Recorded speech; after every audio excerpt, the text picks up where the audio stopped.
Hello dear friends, welcome back in other video. So आज की video में हम लोग बात करने वाले हैं क्लास 9th के बायोलॉजी वाले सेक्शन का। क्लास 9th के बायोलॉजी की चैप्टर नंबर 1 की, जिसका नाम है कोशिका। क्या नाम है? बोलिए। जिसका नाम है कोशिका। इस कोशिका वाले भाग में हम लोगों ने अभी तक समझ लिया कि कोशिका क्या होती है, कोशिका के कितने भाग हैं, और उन कोशिकाओं के भाग में हम लोग बाह्य आवरण और बाह्य आवरण के साथ साथ में हम लोगों ने कुछ उसके जीव द्रव्य के बाद में हम लोग कोशिकांग वाले भाग पे आ चुके हैं।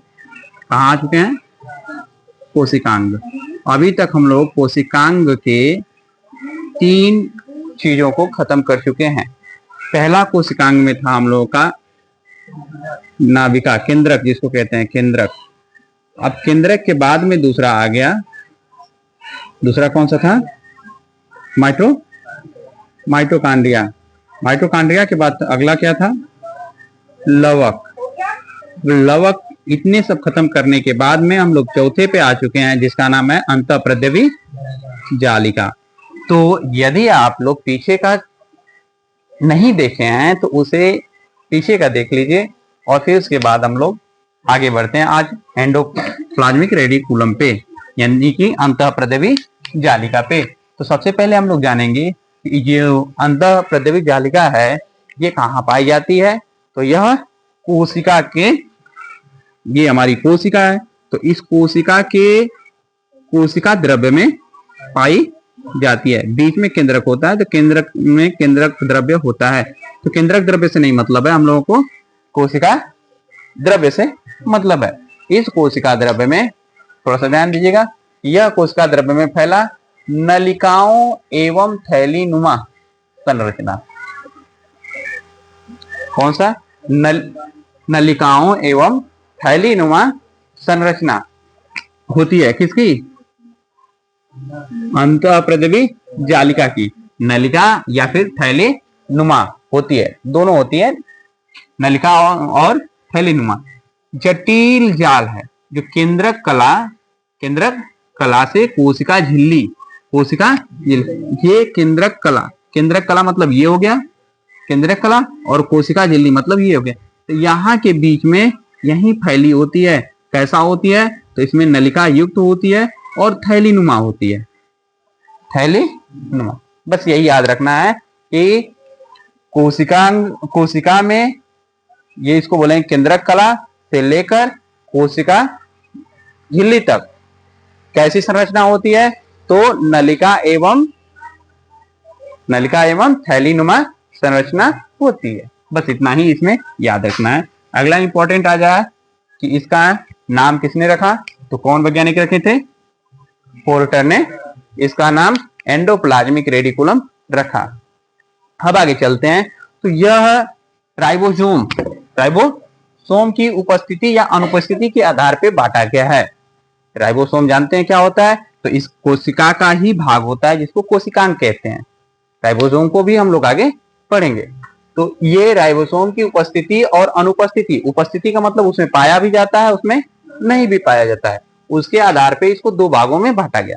पहला हो जाता है खुरदुरा या फिर कणिका में, खुरदुरा या कणिका में। दूसरा हो जाता है चिकनी अंतःप्रद्रवी जालिका, और खुरदरी या कणिका में अंतःप्रद्रवी जालिका पूरा नाम हो जाएगा। अब इंग्लिश में इसको कहते हैं RER, मतलब रफ। आर से हो जाएगा rough endoplasmic reticulum, rough endoplasmic reticulum. और दूसरा हो जाएगा सॉफ्ट में चिकना, स्मूथ, सॉफ्ट या स्मूथ हो जाएगा, स्मूथ एंडोप्लाज्मिक रेडिकुलम। तो इस प्रकार से जो एंडोप्लाज्मिक रेडिकुलम है 2 भागों में बांट लिया गया। पहला हो गया रफ एंडोप्लाज्मिक रेडिकुलम, दूसरा हो गया स्मूथ एंडोप्लाज्मिक रेडिकुलम। इतना समझ में? चलिए, तो अभी तक हम लोगों ने देखा कि अंतःप्रद्रवी जालिका जो है कि नलिका के आकार का, या फिर कैसा हो सकती है, थैलीनुमा आकृति हो सकती है, संरचना हो सकती है। कहां तक फैली होती है, केंद्रक कला से कोशिका झिल्ली तक, केंद्रक कला से लेकर कोशिका झिल्ली तक, यहां इसके बीच में फैली होती है। आप देखते हैं कि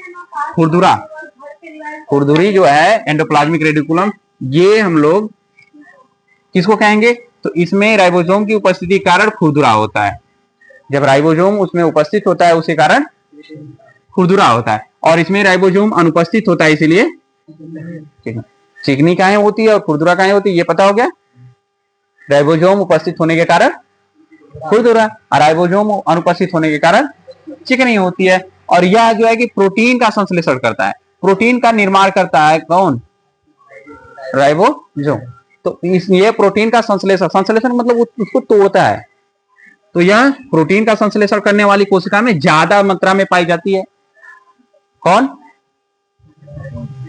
रफ एंडोप्लाज्मिक रेडिकुलम। लेकिन वही यह क्या करती है, वसा और ग्लाइकोजन का संश्लेषण जो कोशिका करती है उसमें ज्यादा मात्रा में पाई जाती है। इस तरीके से आपका आज का अंतःप्रद्रवी जालिका खत्म होता है। तो एक बार फिर से दोबारा हम लोग रिवीजन कर लेते हैं। अंतःप्रद्रवी जालिका होता क्या है, तो यह कोशिकांग है, यह एक कोशिकांग है जो कि केंद्रक कला से लेकर कोशिका झिल्ली तक फैली होती है। इसकी संरचना कैसी होती है, तो नलिकाओं की तरह और थैलीनुमा संरचना होती है। इसके बाद आते हैं तो राइबोसोम की उपस्थिति और अनुपस्थिति के आधार पर इसको दो भागों में बांटा गया।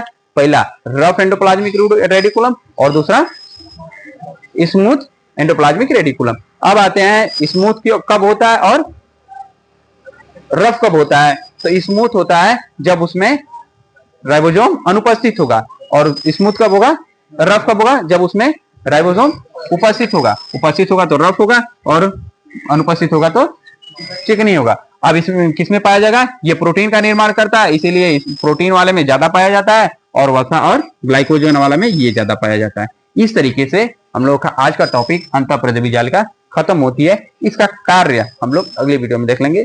तब तक so thank you for watching this video.